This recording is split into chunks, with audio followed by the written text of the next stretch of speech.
Hello, welcome back to the channel. Today, we're diving straight into how to organize a startup pitch deck in Notion, your ultimate 2025 guide. The first step is to create a new page in Notion. Click on the plus new page button and title it Startup Pitch Deck. This is where we'll house all our pitch deck materials. The reason we do this is to ensure we have a centralized location for all information related to our pitch.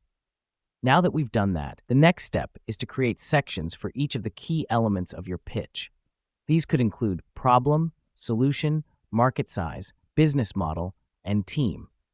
To do this, simply add headers and create a table under each one. This helps us because it allows us to visualize the structure of our pitch and make sure we cover all the essential points.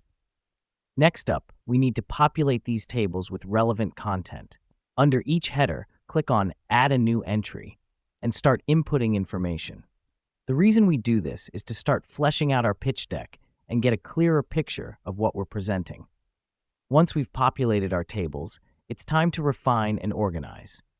Look at each of your sections and ensure the information flows logically. This might mean rearranging entries or adding new ones. This is crucial because a well-structured pitch deck increases the odds of capturing and keeping investor attention. Lastly, we'll add a summary section at the top of the page. Here, you'll outline the main points of your pitch deck.